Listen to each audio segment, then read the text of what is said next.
Sabe aqueles momentos em que a vida parece uma verdadeira tempestade? Os ventos sopram forte, a gente se sente totalmente sem direção? Tipo, o mapa sumiu, a bússola quebrou, e agora? Bom, e se eu disser que existe, sim, uma rota segura, mesmo no meio desse mar agitado? Na nossa análise visual de hoje, a gente vai pegar ensinamentos teológicos super profundos e transformar numa história prática, uma história real de motivação para superar nossos maiores desafios. Vamos mapear, juntos, uma jornada guiada para vencer essas dificuldades, não importa o tamanho delas. Para traçar essa rota, a gente vai usar um mapa de 5 passos, começando com aceitar a correção. Depois, alinhar as convicções, encontrar a nossa força interior, seguir a verdade e, por fim, confiar no redirecionamento. Então, vamos direto ao ponto. Passo número 1, aceitar a correção. Olha, é super natural a gente querer recuar quando percebe que pisou na bola, né? Mas a palavra pecado, lá no texto original grego, não é aquele peso todo de fim de jogo que a gente costuma imaginar. Na verdade, a palavra é amartia, que significa literalmente errar o alvo. Sabe aquele GPS do carro que fala recalculando a rota pela 10ª vez porque a gente teimou em virar na rua errada? Pois é, amartia é exatamente isso. É só um erro de navegação que pede um ajuste de rota e não um motivo para a gente se desesperar. E o mais legal é que essa correção não vem para deixar a gente deprimido ou para baixo. Como a gente lê lá em Hebreus 12, versículo 6, o Senhor corrige a quem ama. Ou seja, o grande pulo do gato aqui é mudar a nossa visão sobre essa correção espiritual. Ela é, na verdade, um ato gigantesco de amor e de proteção.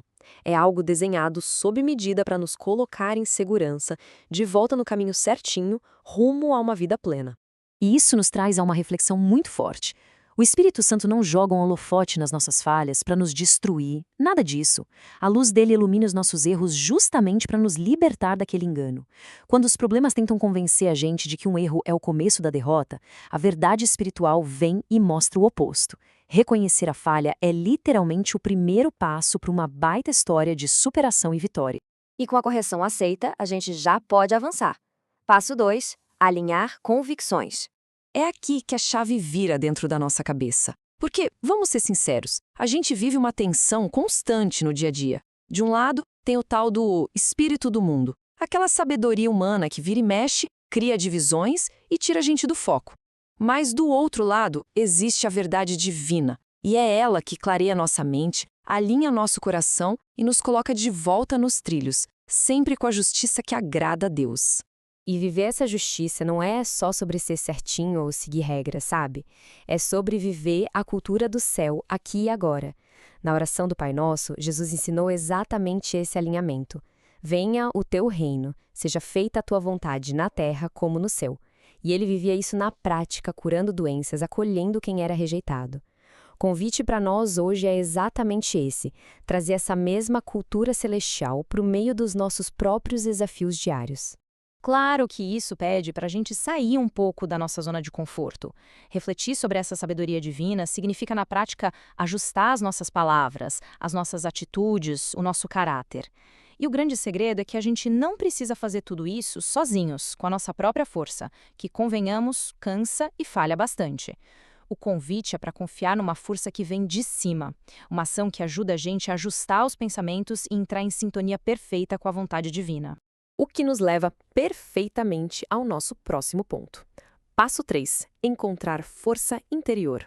Porque, sendo bem realista, mesmo quando a gente está no caminho certo, bate aquele cansaço enorme, aquela exaustão profunda. É justamente nessa hora de fragilidade que surge uma pergunta super importante. O que a gente faz quando as palavras simplesmente somem? Tem dias que não dá nem para formular uma frase direito, muito menos planejar ou orar. Fica tudo confuso. E olha, tá tudo bem se sentir assim. É completamente válido. Mas é nesse exato momento de vazio que a gente encontra uma resposta que traz um conforto gigantesco, lá em Romanos 8, versículo 26. O texto explica que o Espírito intercede por nós com gemidos inexprimíveis. Ou seja, quando a gente não tem a menor ideia do que fazer ou de como orar, existe um ajudador que suplica em nosso favor, lá diante de Deus. Ele conduz os nossos passos de acordo com a vontade dele. A gente não está dependendo só da nossa própria capacidade. A parte mais linda de tudo isso é perceber que, nessa comunhão, as nossas maiores fraquezas acabam se transformando nos nossos maiores pontos de força. A graça age justamente onde a nossa capacidade acaba. É um lembrete maravilhoso de que estar no nosso limite humano não é o fim da linha. É, na verdade, o cenário perfeito para a nossa força interior ser totalmente renovada. E de pé novamente, vamos ao passo 4, seguir a verdade. Com essa força interior novinha em folha, é hora de agir, é hora de caminhar. E a grande promessa do Espírito da Verdade funciona como aquele farol gigante, uma luz inabalável que mostra os princípios práticos para nossa cura e libertação. Ele ilumina o caminho mesmo quando a gente está passando pela neblina mais densa. Só que para isso a gente precisa tomar decisões bem conscientes todos os dias. O material que a gente está estudando hoje traz princípios super práticos. Primeiro, é preciso ficar de olhos bem abertos, vigiando contra o orgulho e aquelas armadilhas do mundo. Segundo, temos que plantar atitudes baseadas na verdade espiritual, semear no espírito, sabe? É a garantia de que a gente vai colher vida no futuro. E por fim, depender todo dia dessa orientação divina. É isso que constrói um caminho cheio de coisas boas. E agora, chegamos à última etapa do nosso mapa. Passo 5. Confiar no redirecionamento. Esse passo toca num ponto muito sensível. Sabe aqueles momentos em que a gente tem as melhores intenções possíveis, mas todos os planos dão errado ou ficam bloqueados? Dá só uma olhada na história do apóstolo Paulo. Ele e a equipe dele queriam viajar para evangelizar na Ásia. Era um plano incrível, super nobre, mas eles foram literalmente impedidos de avançar pelo Espírito Santo. E foi justamente ali, durante uma pausa totalmente forçada em Troade, que Paulo teve uma visão pedindo ajuda em outro lugar, lá na Macedônia. Uma porta se fechou para abrir uma rota completamente nova e muito maior. O que nos leva talvez à lição mais impactante de toda a nossa jornada de hoje. Nem toda porta aberta é uma direção certa, e nem toda porta fechada é uma derrota.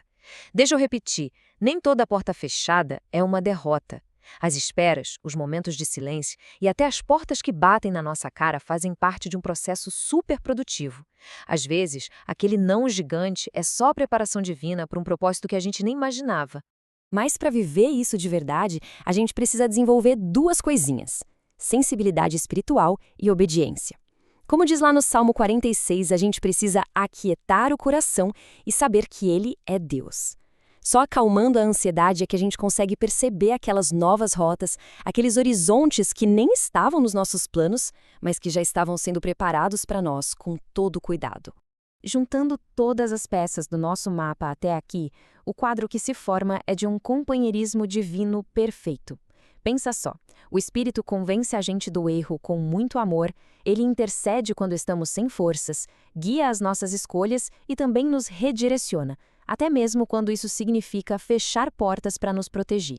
Ou seja, o Espírito não é só um passageiro no banco de trás da nossa vida ficando calado. Ele age ativamente. É uma bússola de verdade, que trabalha o tempo todo para nos libertar, curar os nossos pensamentos e revelar caminhos gigantes, onde antes a gente só via um muro na nossa frente. Então, se a gente puder levar apenas uma coisa desta nossa explicação de hoje, que seja essa verdade inabalável. Nenhum de nós navega sozinho. Sério, ninguém. Pode ser na tempestade mais assustadora ou na calmaria mais desanimadora, existe sempre uma presença muito ativa, trabalhando, intercedendo e ajustando as velas a nosso favor. E para a gente fechar, eu queria deixar uma provocação que pode mudar o jeito como a gente vê os problemas hoje. Qual é aquela porta fechada na nossa vida agora? Aquela que traz tanta frustração, mas que na verdade está apenas apontando para um horizonte completamente novo e extraordinário. Fica essa reflexão. Vamos tentar encontrar paz nesse redirecionamento da vida. Muito obrigado por acompanhar essa nossa jornada de hoje e até a próxima.